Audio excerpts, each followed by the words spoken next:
하나님 고맙고요. 감사하고요. 영광과 존귀와 찬양을 드립니다.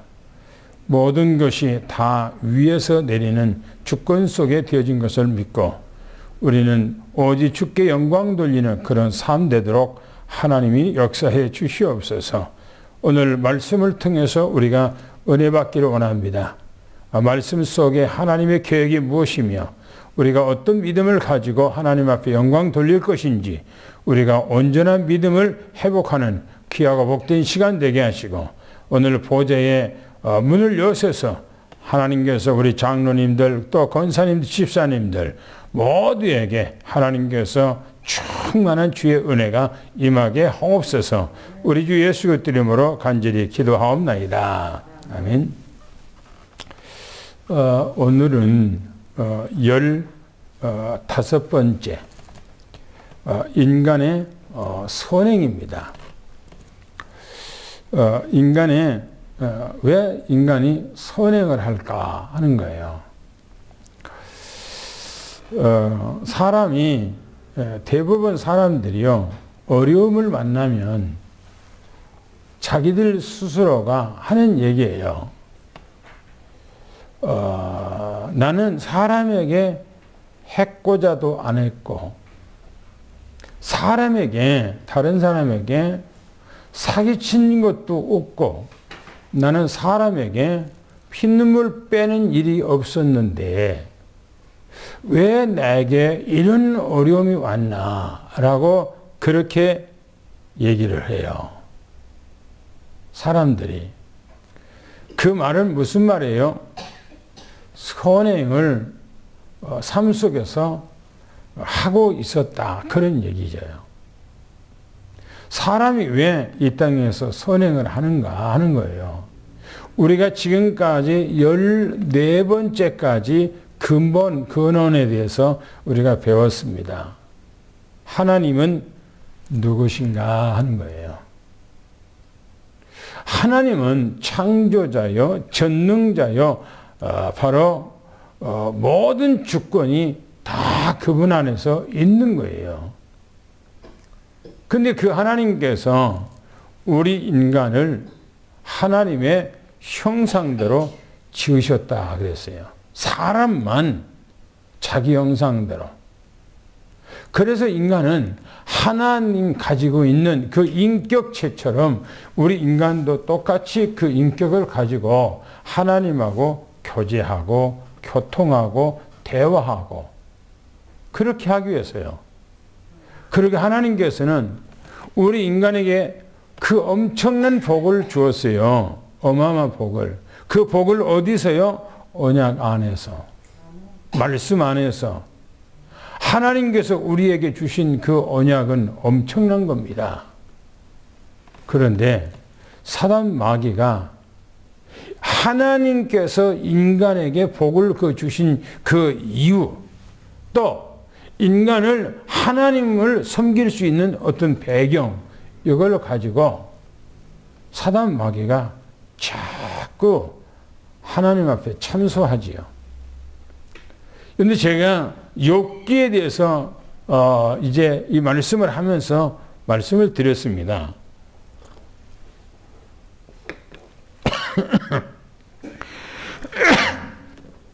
욥기서에 보면 욥이 어마어마한 복을 받고 살았어요. 동방에서, 다시 말하면 동쪽 지역에서 어마어마한 복인데 그 복이 얼마나 많이 받았는지 사람들이 욥을 보고 하는 얘기가 저 사람은 하나님 앞에 어마어마한 복을 받는다. 그리고 이 욥이 가면은 사람들이 그냥 앉아있지를 못해. 그리고 다 일어났어요. 그 정도 욥이 하나님 앞에 복을 받은 사람인데 이 사단 마귀가 하나님 앞에 와서 자꾸 참소하는 거예요. 하나님, 욥이 그냥 하나님 앞에 섬기고 주님 섬깁니까? 하나님께서 복을 주신 까닭에 그 이유 때문에 하나님을 섬긴 것이지, 만약에 하나님께서 욥에게 주었던 복을 싹 뺏어간다면 욥은 절대로 하나님 섬기지 않을 겁니다 라고 그렇게 참수해요. 그러니까 그것도 한두 번 하는가 계속 그렇게 하니까 하나님께서 사단 마귀에게 권한을 줘요.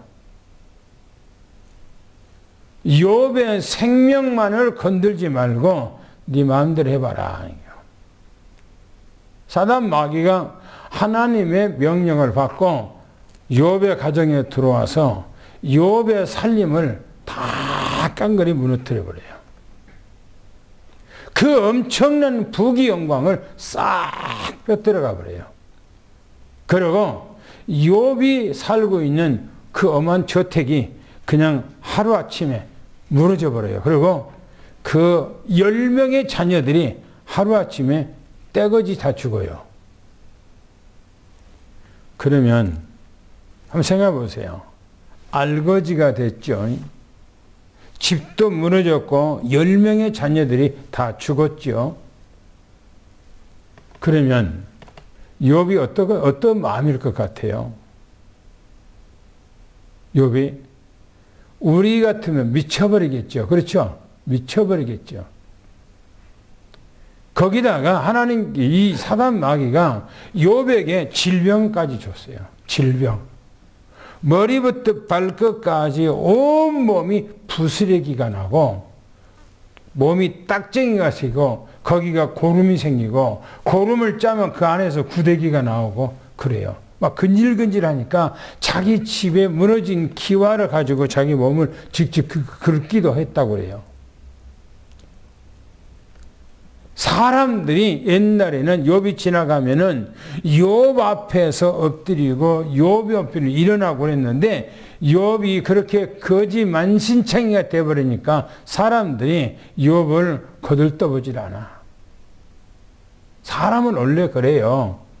뭔가가 조금 있으면 막 하고 해요. 그리고 없으면 사람이요 무시하고 그래요.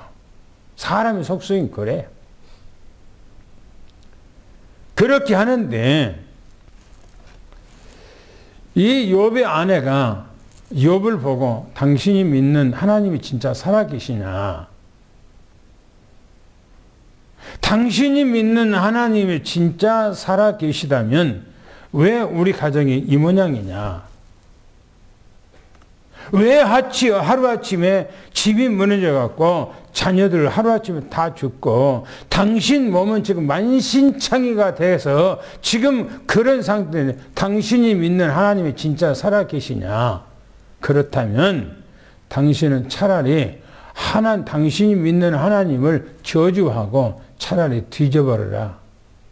그렇게 얘기해요. 그 말을 한 그 마누라에게 욥이 뭐라는 줄 압니까? 당신이 하는 얘기가, 당신이 하는 말이 미련한 여자의 소리하고 같다 하게요. 어리석다는 거예요. 그렇게 하면서도 욥은 절대 하나님에 대해서 원망하지 않고 하나님을 부정하지 않고 하나님의 믿음 안에서 딱 서 있는 거예요.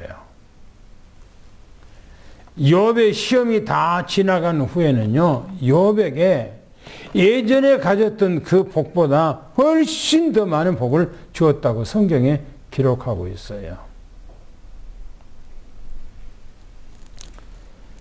사단 마귀가 그렇게 인간에게 인간이 잘 되고 인간이 복받고 하나님 안에서 복받는 것에 대해서 사단 마귀는 가만히 안 있어요. 어떻게 하든지 무너뜨리고 깨지고 하냐고. 제가 여러분들이 한번 우리 카톡에다 올려준 야살이라고 하는 책 그거에 대해서 올려드렸죠. 거기 보면 성경에 기록되지 아니하는 그런 부분들이 많이 있어요. 그런데 그게 그냥 설화가 아니에요. 성경이 그 안에서 많이 인용됐다고 하는 것을 볼 수가 있어요. 아담의 가정에 무너뜨렸던 이 사단 마귀가 한 번 무너뜨린 것이 아니고 계속 가정을 무너뜨리고 계속 따라다녀요. 그게 언제까지? 지금도 하잖아요.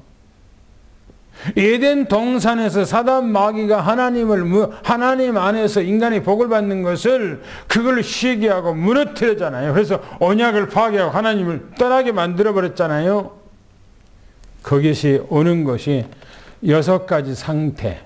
뭐가 왔습니까? 첫째가 영적 문제. 영적 문제를 제가 어떻게 말했죠? 바다에 가면 조그마한 소라가, 요만한 소라들이 많이 돌아다녀, 바닷가에 가면. 근데 그 소라 요만한 것은 잡아서 이렇게 까보면 소라가 있는 것이 아니고 그 개가 들어있어, 개가. 소라가 이 정도 성장했을 때는 소라가 살아있었어요. 근데 소라 안에 그 소라가 죽었어. 이 껍데기만 남는 거예요. 그러니까 개가 들어가서 그 자기 집으로 삼고 돌아다니는 막 끌고 다닌 거예요. 하나님께서 사람을 자기 형상대로 지어서 사람 속에, 이 육체 속에다가 생기를 집어넣었어요. 하나님하고 교제하고 교통하고 교감하고 함께하기 위해서. 그런데 하나님을 떠나서 인간이 하나님의 생명이 안에 죽어버린 거예요. 사단 마귀가 사람 속에 딱 들어왔어요. 들어와서 뭡니까? 인간을 끌고 다녀. 그걸 영적 문제라 그래요. 어디로 끌고 다닙니까? 우상 숭배하는 데 끌고 다녀요. 왜 우상 숭배합니까? 왜? 사람이 너무나 힘들어. 이 세상 살아가는데. 저는 이 성경 창세기부터 요한계시록까지 읽으면 그 안에 들어있습니다만 요즘에 와서는 좀 야살이라고 하는 책과 또는 이제 에녹서라고 하는 그 책을 좀 읽어보고 좀 들어보거든요. 들어보면 그 속에 이 사단 마귀가 얼마나 인간을 미혹하고 인간을 고통스럽게 하고 인간을 어렵게 만들고 사람 우상 숭배하게 하는지. 그래서 우상 숭배하면은 인간의 문제가, 내 문제가 끝납니까? 아니, 우상 숭배하면은 우리 가정 문제가 끝나냐고요? 아니에요. 저는 어렸을 때 하나님을 몰랐을 때는 우리 그 집안, 또 우리 동네, 우리 가정에 하나님을 몰랐거든요. 안 믿었거든요. 그러니까 우상 숭배하는 일에 따라다니고, 우리 어머니 우상 숭배하는데 저 따라다니고 그랬어. 우리 마을에 4월 초파이면 우리 지역에서 절까지 가는데 아마 4km 이상 걸어가야 돼요. 근데 그 당시 버스가 있습니까? 버스가 있어요. 4km 이상을 조그만 애가, 내가 그 당시 막 다니고 절에 다니고 그랬다니까. 쪼만했을 때. 우상숭배 하면은 내 문제가 해결되냐고요? 안 되는 거예요. 그러니까 뭔 문제가 옵니까? 정신 문제가 와요. 정신 문제. 저는 이 눈을 가지고 우리 동네에, 저희 동네는 박씨들만 살고 있는 동네예요. 근데 그 박씨들만 살고 있는 동네에 집집마다 문제들을 계속해보면 문제가 너무나 많았어. 그 당시에는 그거 의식을 못했는데 내가 복음을 가지고 우리 마을을 돌이켜보고 생각해보고 하면은 문제가 너무나 많아. 또 우리 가문, 우리 또 이제 그 동네가 한 박씨지만은 또 이제 이렇게 어떤 그 계열이 딱 이렇게 나눠졌어요. 두 계열로 나눠졌어요. 그런데 우리 계열 그쪽에 보면 또 영적 문제가 집안에 얼마나 많은지 몰라요. 이게. 우리는 그런 부분들을 봐야 되거든요. 그러다 보니까 뭡니까? 육적인 문제가 오지요. 육적인 문제. 저는 어렸을 때 제가 7살 때, 내가 7살 때 우리 아버님이 돌아가셨어요. 내 7살 때. 우리 형이 9살 때. 내 밑에 동생이 4살 때. 막내 동생이 2살 때. 아들만 쪼르르니 넷이 낳고 우리 아버님이 돌아가셨어요. 그리고 어렸을 때 듣는 소리가 너희 집안은 단명한다. 그런 얘기를 듣고 자라서 단명한다고 하는 거. 왜? 우리 아버님이 40대 돌아가셨으니까 40에. 우리 어머님이 36에 홀로 됐으니까 36이면요. 요즘에 뭐야? 너무너무나 젊은 거예요. 너무나 젊은 거예요. 60문제 와요. 60문제. 60문제만 옵니까? 반드시 또 이제 죽잖아요. 사람이. 죽으면 넷의 문제가 오잖아요. 여러분들 불교에서 극락이 있습니까? 없어요. 만들어 놓은 거예요. 그들은. 지옥이요. 그런데요. 내가 그렇게 살다가 내가 그렇게 가버리면 끝나는 것이 아니고 내 후손들, 내 자녀들, 내가 살아왔던 그 길로 똑같이 그 자녀들이 가는 거예요. 똑같이 가. 그래서 6가지 중요하죠. 영적 문제, 우상 문제, 정신 문제, 육신 문제, 내세 문제, 후대 문제, 6가지 문제가 오죠. 이 문제가 오니까 해결하기 위해서 어떻게 합니까? 종교를 만든다고 지난번에 얘기했지요. 종교를 만들어. 종교를 섬겨요. 그뿐만 아니라 또 온갖 선행을 하는 거예요. 선행. 여기 천주교에서는 뭘 하죠? 천주교에서 뭐 합니까? 면죄부권. 면죄부권이 뭐예요? 면죄부권이 뭐예요?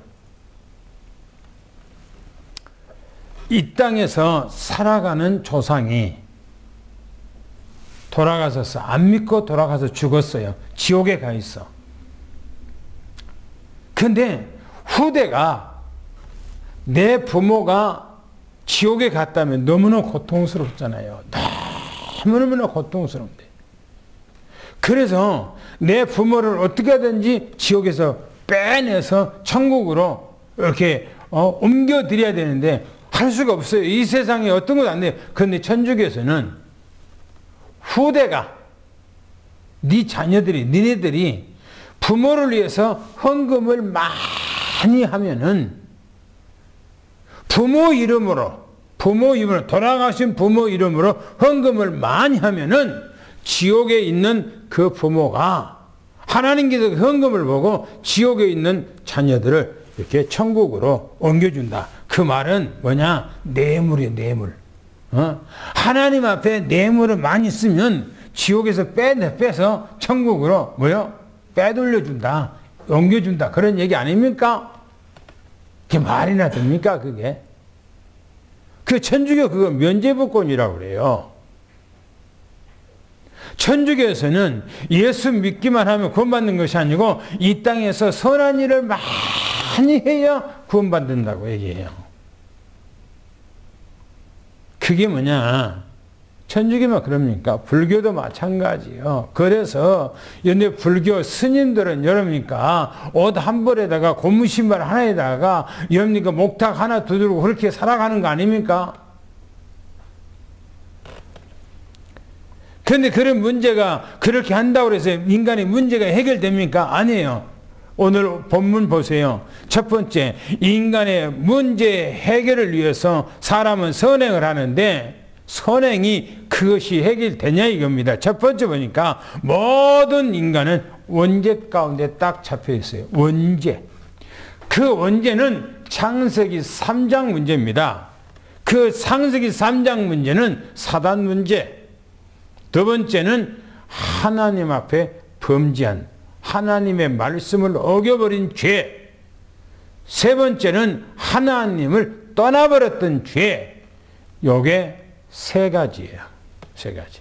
하나님을 떠나서 죄 있는 것이나 사단마귀 잡혀 있는 것이나 또 사단마귀 잡혀 있는 것이나 죄 있는 것이나 하나님 떠나는 건 똑같은 거예요. 하나님을 안 믿는 사람들은 죄 가운데 있고 사단마귀 잡혀 있고, 하나님 안 믿는 사람들은 사단마귀 잡혀 있고 죄 가운데 있고 하나님을 떠나 있고, 이리 치나 저리 치나 같은 거예요. 성경에 로마서 5장 12절 말씀이니까 한 사람 에덴 동산에 인간의 시조 아담을 통해서 이 세상에 죄가 딱 들어왔어요. 그 죄를 통해서요, 여러분들이 모든 인간은 다 죄라고는 누명을 썼어요. 사람은요, 이 땅에 육신이 그냥 육신이 아니에요. 사람의 육신은 DNA, 세포, 이 조직, 요게요, 그 부모로부터 받았던 그대로 인간이 가지고 있는 거예요. 유전자. 그래서 여러분들이 이 사람들은 한국 사람이다, 이 사람은 중국 사람이다, 이 사람은 일본 사람이다. 어떻게 압니까? 어떻게 해요? 유전자. 이 사람은 애국에 어렸을 때에 입양을 보냈는데 그 아이가 나중에 성장해서 한국에 들어와 자기 부모를 찾아. 어떻게 찾아요? 유전자 갖고 찾았는 거야. 유전자. 그 유전자 안에는, 그 유전자 DNA라고 하는 유전자 안에는 뭡니까? 죄라고 하는 그 안에 시스템이 꽉 들어있어요. 에덴 동산에서 하나님을 잃어버렸던 인간이 죄 가운데 있는 그 인간이 그 속에 머리부터 발끝까지 온 몸이 죄 가운데 있어요. 그런데 한번 제가 지난주에 야살책이라고 하는 그것을 우리 카톡에다 올려드렸어요. 그걸 여러분들이 한번 들어보세요. 인간이 얼마나 잔악하고 얼마나 인간이 어리석고 인간이 얼마나 우상숭배하고 범죄하는 것인지. 인간은 이 땅에서 다 그렇게 원죄가 있다니까요. 내가 딱 태어난 그 아이가 바로 원죄를 가지고 태어나. 그것이 에덴 동산의 아담 때부터 우리 조상을 통해서 흘러서 내게 들어와서 그게. 내가 이 땅에서 그 죄를 가지고 있어. 그래서 두 번째요, 모든 인간은 죄인이에요. 모든 인간은. 로마서 3장 10절 한번 읽어볼까요? 뭐라고 했는가? 로마서 3장 10절 같이 읽습니다. 시작. 기록된 바 의인은 없나니 하나도 없으며 모든 사람이 죄를 범하였음에 하나님의 영광에 이르지 못하더라. 그렇지요. 로마서 3장 10절에 의인은 없나니 하나도 없대요. 이 세상에 사람으로 태어난 모든 인간들은 전부 다 죄인이라는 거예요. 그리고 3장 23절에는 모든 사람이 죄를 범했대요. 그 죄가 무슨 죄를 지금 얘기합니까? 원죄와 자범죄예요. 생각해봅시다. 여러분들이 출애굽기서 20장 4절 5절에 보면 너가 나를 섬기지 않고 우상을 섬기면 내가 그 죄를 갚되 뭐라고 말하죠? 뭐라고 말해요? 너 아비로부터 너를 통해서 3대 4대 저주한다. 그 뭔 말입니까? 그게 대물림을 통해서 그 말이죠. 유전자를 통해서 그 말이죠. DNA, 세포, 조직, 그것이 계속 조상으로부터 흘러내려온 거예요. 그게 흘러내려온 거예요. 성경이 말합니다. 오늘 본문 말씀, 우리가 읽었던 말씀, 아무리 인간은 착해도 뭐라고 말합니까? 의복처럼 날겠대요. 한번 읽어볼까요? 이사야서 64장 6절 한번 읽어보겠습니다. 시작. 우리는 다 부정한 자가 되어서 우리의 눈에 다 더러운 것 같으며 우리는 다 잎사귀 같이 시들므로 우리의 죄악이 바람같이 우리를 몰아가나이다. 그거 보세요. 우리 인간은 다 뭐라고요? 부정한 자에 부정한 자 같아서 그러죠. 더럽다는 거, 인간이 더럽다는 거예요.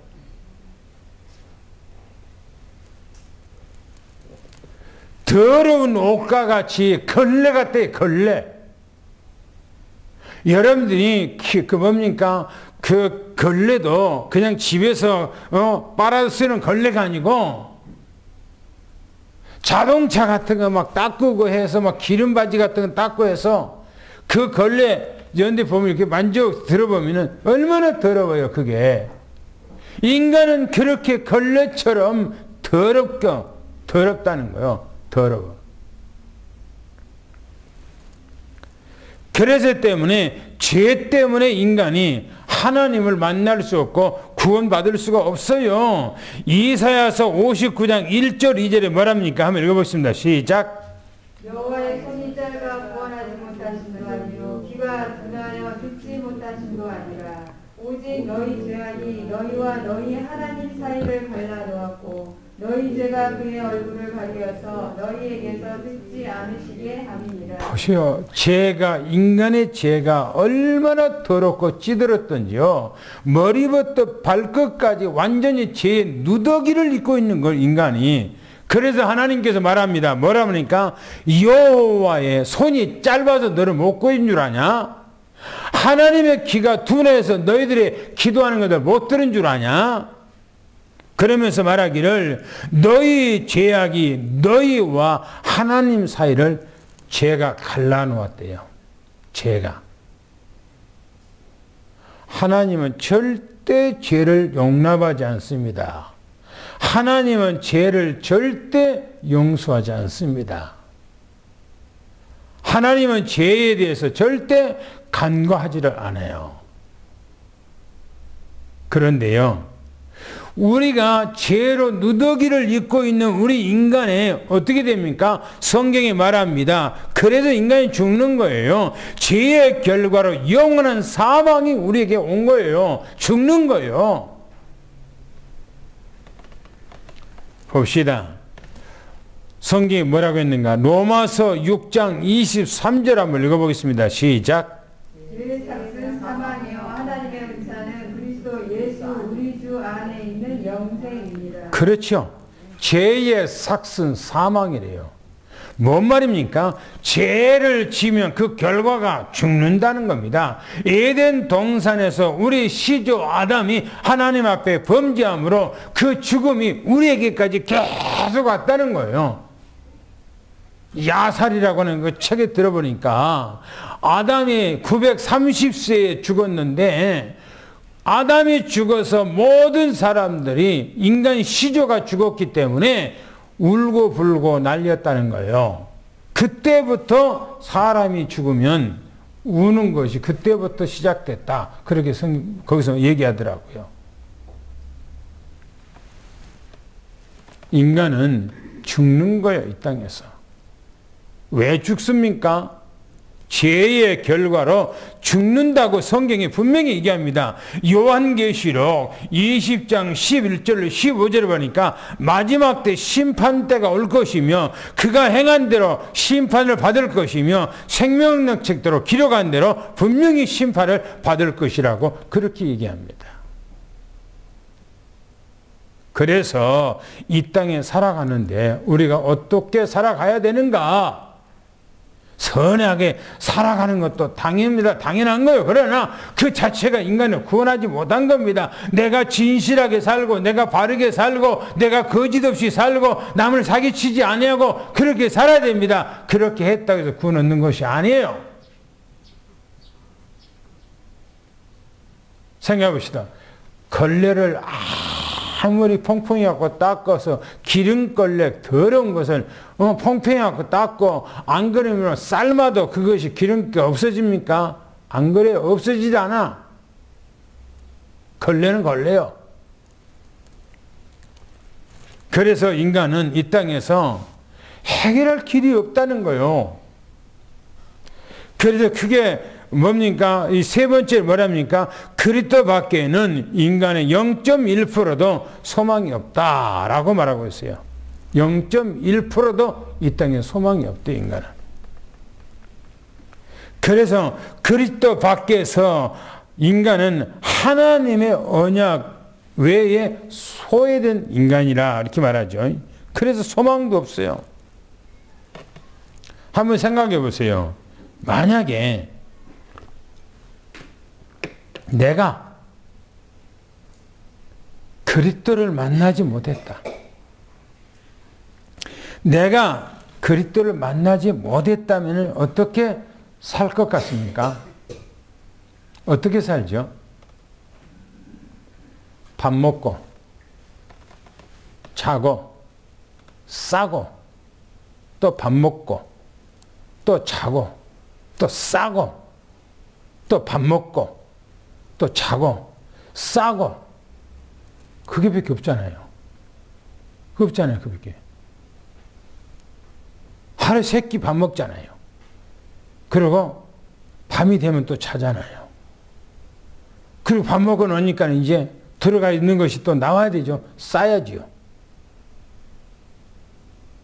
그렇게 하다가 결국에 인생이 뭡니까? 비참하지요. 누구나 다 이 땅에서 그렇게 살아가다가 끝나버립니까? 아니잖아요. 인간에게 하나님께서 우리에게 예수 그리스도 안에서 엄청난 소망과 기쁨을 주었다는 사실을 미리 축원합니다. 할렐루야. 그래서 크게 두 번째 범위는 참된 선행을 바르게 이해해야 된다. 참된 선행. 그 선행이 뭡니까? 첫 번째는 이렇게 말합니다. 인생의 문제 해답을 주는 것이 참된 선행이다 그랬어요. 사도행전 16장 30절 31절을 뭐랍니까? 사도 바울이 복음을 전가로 왔다가 복음을 전개했다는 이유 때문에 감옥에 갇혀 있었어요. 사도 바울이 실라와 함께 감옥에서 밤새 찬양하고 기도했더니 지진이 나서 옥문이 터졌어요. 옥문이 열려졌으니까 죄수들이 다 도망간 줄 알고 이 간수가 칼을 빼갖고 자결하려고 그래요. 왜? 죄수들이 도망가면 이제 책임이 자기한테 있으니까. 사도 바울이 그것을 알고 간수장에게 얘기합니다. 우리가 한 사람도 도망가지 않았으니 아무 짓도 하지 말라라고 말합니다. 그래서 이 간수장이 그래 우리가 어떻게 하면 좋겠는가? 주 예수를 믿으라. 그리하면 너와 내 집에 구원 얻으라. 할렐루야. 오늘 예수 그리스도를 증거해서 가정의 모든 문제, 모든 인간의 문제를 해결해 주는 것은 참 선행입니다. 할렐루야. 두 번째 보세요. 운명에서 벗어나게 하는 거예요. 운명에서. 사도행전 3장 1절부터 12절까지 보면 안진뱅이가 나옵니다. 이 안진뱅이는 나면서부터 안진뱅이에요. 다리가 딱 굳어 있어요. 한 번도 걸어보지 않는 사람입니다. 이 사람은 완전히 운명 속에 잡혀 있었던 그런 사람입니다. 선행이 뭡니까? 이 사람에게 아이고 불쌍해라 하고 지나가면서 동전 몇 푼 탁 던져주고 그게 선행입니까? 저는 이스라엘에 가서 몇 번 갈 때마다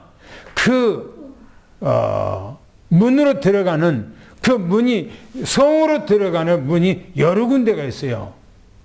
동문, 서문, 서문. 동문이라는 게 딱 닫혀져 있어요. 거기는 벽돌로 못 들어가게 사람이 못 들어가게 통행 안 되도록 딱 해놨어요. 그거는 그리스도가 와서 재림해서 그 문이 열고 그리 들어가도록 되어 있기 때문에 닫혀 있어요. 완전히 벽돌로 딱 묶어 있어요. 완전히 봉쇄되어 있어요. 그런데 다른 문들은 열려져 있어요. 사람들이 늘 왕래해요. 지나가면서 아, 예수님께서 이 문을 통과했겠구나.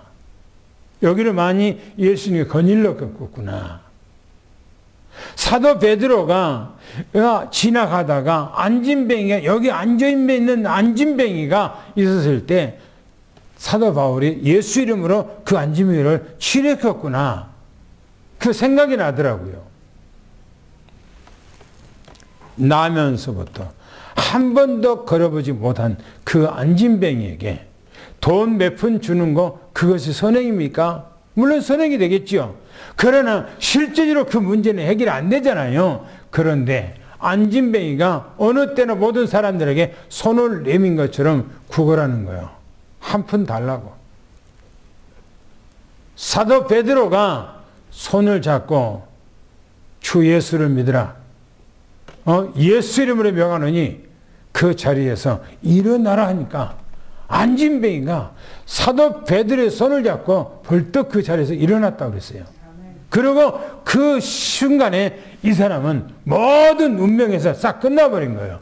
이 사람은 평생 동안을 복음을 전하는 전도자가 된 것입니다. 오늘 우리의 삶이 그렇게 되기를 예수는 축원합니다. 성경에 보니까 세 번째 보니까 흑암에서 빠져나오도록 돕는 것이 선행이에요. 누구 얘기입니까? 무당 얘기예요. 무당은요, 사단마귀에게 완전히 잡혀 있어. 저는 이 사단마귀가 무당한테 어떻게 지금 놀아나고 있고, 이 무당 속에 들어있는 이 귀신이 누군가, 안 그래 미친 사람들, 정신병자 속에 있는 이 귀신들이 누군가 보여줘. 저 많은 귀신을 통해서 그 사람은 노예이기 때문에 많은 주인에게 유익을 줬다고 그랬어요. 그런데 사도 바울이 복음을 전가할 때마다 따라다니면서 힘들게 해. 힘들게. 나는 이해가 안 되는 것이, 사도 바울이 복음을 전가로 가면 이 여자가 따라와서 사람들 앞에서 하는 얘기가 지극히 높으신 하나님의 종으로서 구원의 소식을 너희들한테 전한다 이거. 누가 지금 얘기한 겁니까? 이 무당이 지금 복음을 전가하고 있어요. 그런데 성경에서 사도 바울이 그 여자가, 그 귀신 들린 여자가, 무당 여자가 그렇게 얘기한 것에 대해서 너무나 성가시게 생각했다고 그랬어요. 그런데 사도 바울이 성가셔서 그 속에, 네 속에 들어있는 귀신아, 예수 이름으로 당장에 나오라니까 그 귀신이 그 자리에서 나와버렸어요. 그리고 그 여자가 말짱하게 자기 정신이 돌아온 거예요. 무당을 치료하는 것이 선행입니다. 할렐루야.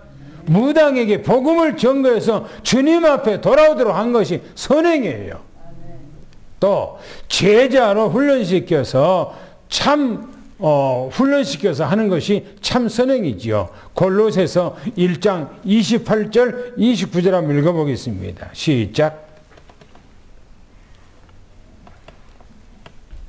우리가 그를 전파하여 각 사람을 권고하고 모든 지혜로 각 사람을 가르치면 각 사람을 그리스도 안에서 완전한 자로 세우려 하니, 이를 위하여 나도 내 속에서 능력으로 역사하시는 이의 역사를 따라 힘을 다하여 수고하노라. 예, 사도 바울이 뭐 했다고 그럽니까? 제자로 세워낸다가 힘쓰고 노력했다는 거예요. 제자로 세운다. 그죠? 이것보다 큰 선행은 없지요. 이것보다 더 중요한 것이 없지요. 또 마지막에 전도 훈련을 시켜주는 것이 참 선행이지요. 성경 마태복음 1장 19절 한번 읽어볼까요? 마태복음 1장 19절 한 절만 보겠습니다. 뭐라겠는가요? 시작. 그의 남편 요셉은 의로운 사람이라 그를 드러내지 아니하고 가만히 끊고자 하여. 아니, 마태복음 4장 19절. 말씀하시되 나를 따라오라. 내가 너희를 사람을 낚는 어부가 되게 하리라 하시니. 뭐라고 했습니까? 나를 따르라. 내가 너로 사람을 낚는 어부가 되게 하리라. 할렐루야. 여러분들이 사람을 낚는 사람이 되기를 축원합니다. 그 말은 전도하는 사람이 되는 거예요. 생명을 구원하는 사람이 되는 거예요. 할렐루야. 이것보다 더 중요한 사역이 없는 것입니다. 마지막에 세 번째, 사람이 이 땅에 살아가는데 내가 선행을 한다, 내가 전도한다, 이것보다 더 중요한 것이요, 내가 먼저 플랫폼이 돼야 돼요. 그 플랫폼이라는 것은 내가 믿음에 서 있어야 돼요. 내가 서 있지 않으면은 안 되는 거예요. 여러분들 그렇게 되기를 축원합니다. 그러면 히브리서 한번 봅시다. 히브리서 11장 다 같이 찾아보세요. 히브리서 11장을 마지막으로 보게 한번 찾아보겠습니다. 히브리서 11장 1절 한 절만 우리 보겠습니다. 시작. 믿음은 바라는 것들의 실상이요 보이지 않는 것들의 증거니. 그렇죠. 이 말이 얼마나 중요한 줄 압니까? 이 말을 여기서 말하고 있는 이 말씀이 히브리서 11장 전체를 핵심으로 얘기해 주는 내용이에요. 이 내용을 중심해서 사람들이 어떻게 살았다 하는 얘기가 바로 11장 얘기예요. 그래서 히브리서 11장은 믿음장이라 이렇게 얘기하고 있고, 믿음의 사람들이 살아가는 삶을 얘기한다 그렇게 얘기하고 있어요. 그러면 핵심적인 것이 히브리서 11장 1절이에요. 너무나 중요한 얘기입니다. 그런데 이 말씀을 이해를 못해요. 사람들이. 이해를. 보셔요. 믿음은 뭐냐고요? 바라는 것들의 실상이요. 바라는 것의 실상이라는 것은, 바란다는 것은 이미 언약되어졌다 그 말이에요. 약속되어졌다 그 말입니다. 그분이, 약속되진 그분이 반드시 이 땅에 실현하고 이 땅에 오실 것이다 믿은 거예요. 그 믿음이에요. 그게 믿음이에요.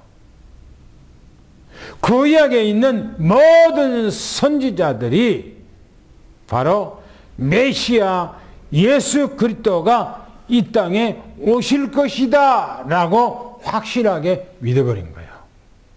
우리 믿음도 요 믿음이라 해야 돼요. 또 뭐라 하냐면 보지 못한 것들의 증거라고 했어요. 아직 안 왔어. 오는 것은 하나님의 시간표가 되면 그 시간표 예정 따라 오게 돼 있어요. 그런데 이 선지자들, 이 믿음의 사람들은 아직 안 왔지만은 오실 것을 믿고 증거했다고 그랬어요. 증거했어요. 그런데 이게 믿음이라고요. 이게. 구약의 사람들은 전부 다 어떤 믿음을 가지고 구원받았는가? 메시아이신 예수 그리스도가 이 땅에 오신다고 약속했기 때문에 그분이 반드시 오실 것이다. 그러나 아직 안 왔어. 그러나 오실 것을 믿고 증거했다는 거예요. 사람들에게 증거했다는 거예요. 이게 믿음이에요. 그러면 이게 오늘날에 우리로 말한다면 무슨 믿음이냐? 우리가 어떤 믿음을 가져야 되냐 한 거예요. 예수님께서 이 믿음대로 이 땅에 오셨잖아요. 그죠? 오셨죠? 예수님이. 그리고 오셔서 모든 말씀을 다 이루고 성취했죠. 그죠? 그리고 예수님께서 승천하셨어요.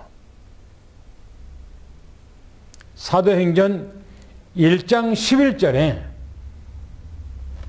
제자들 보는 데서 감람산에서 그냥 하늘로 올라가셨어요. 그때에 천사들이 갈릴리 사람들아 어찌해서 하늘을 쳐다보냐? 너희가 본 예수 그리스도는 너희가 본 그대로 다시 오실 것이다 라고 말씀하셨어요. 그 말씀대로 신약 성경에는 예수님이 이 땅에 오실 것에 대해서 증거하고 있어요. 재림을 증거하고 있어요. 그래서 성경의 초대교회는 모든 성도들이 예수님의 재림을 학수고대했어요.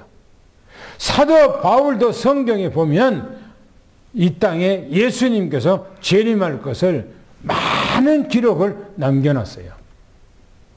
우리 믿음은 뭡니까? 예수님이 이 땅에 재림할 것을 믿지 아니한 것은 온전한 믿음이 아니에요.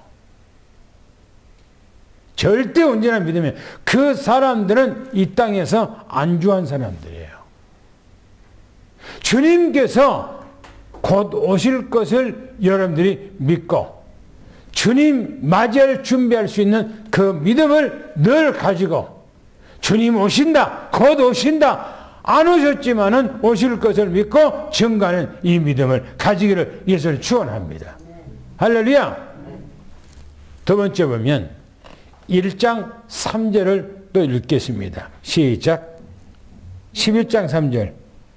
믿음으로 모든 세계가 하나님의 말씀으로 지어진 줄을 우리가 아나니 모든 것은 나타난 것으로 말미암아 된 것이 아니니라.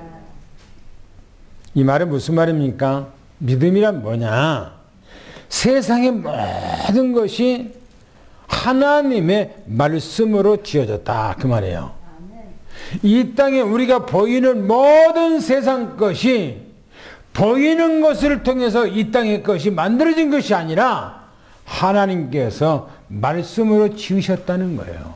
그 말은 무슨 말입니까? 요한복음 1장 1절부터 3절까지를 한번 읽어보겠습니다. 요한복음 1장 1절부터 3절까지를 같이 읽습니다.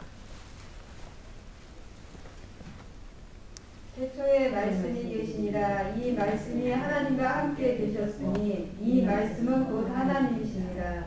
그가 태초에 하나님과 함께 계셨고 만물이 그로 말미암아 지은 바 되었으니 지은 것이 하나도 그가 없이는 된 것이 없느니라. 무슨 말씀입니까? 태초에 말씀이 계셨는데 이 말씀이 누구라고요? 하나님이에요. 말씀이 누구라고요? 하나님이래요. 그런데 이 말씀이 모든 것을 다 창조했대요.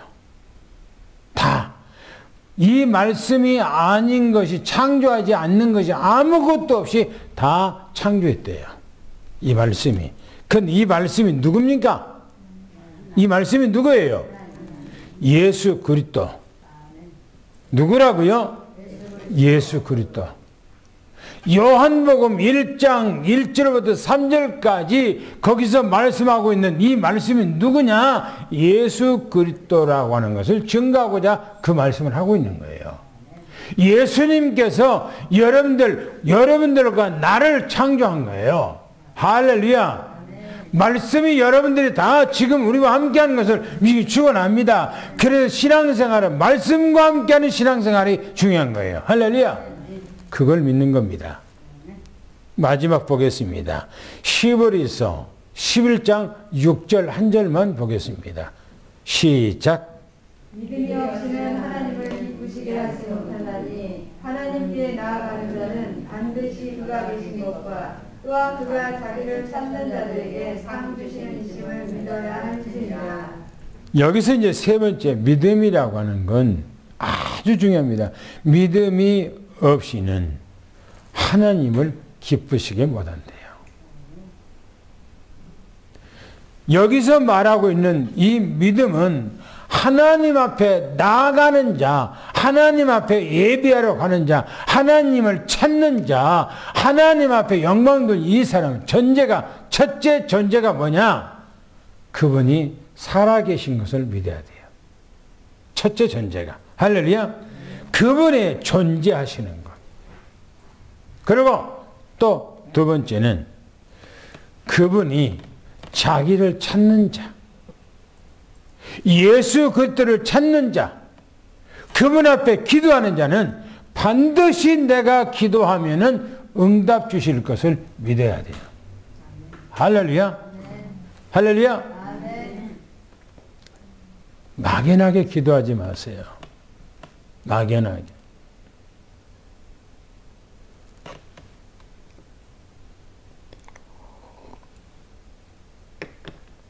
한정 집사가 7월 달에 그 병원에 가는데 지금 지난번에부터 계속해서 하나님께서 기도하라고 하는 기회를 준 거예요. 그런데 기도를 그냥 막연하게 기도하지 말고 어떻게 기도해야 되는가? 뇌 속에 흐르는 모든 피 혈관을 생각하고 혈관, 피 그 혈관, 그 세포, DNA, 이 조직, 내 머릿속에 그걸 기억하고 피 흐름 속에서 하나님 앞에 창조자 되신 주님 앞에 그걸 생각하고 기도해야 돼요. 그걸 생각하고 하나님께서 치료해 주실 것을 확실하게 믿고. 할렐루야. 왜요? 안진뱅이를 일으켜 세웠잖아요. 귀신을 쫓아냈잖아요. 죽어서 썩은 냄새나는 나사로를 불러냈잖아요. 할렐루야. 그분이면 다 하잖아요.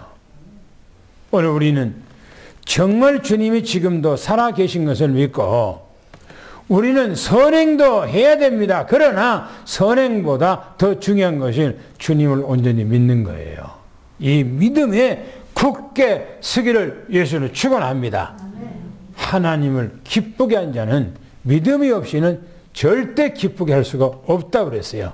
그래서 이 믿음으로 오늘 우리 삼성교회 모든 식구들이 승리하기를 예수를 축원합니다. 할렐루야. 기도하겠습니다. 하나님 감사합니다.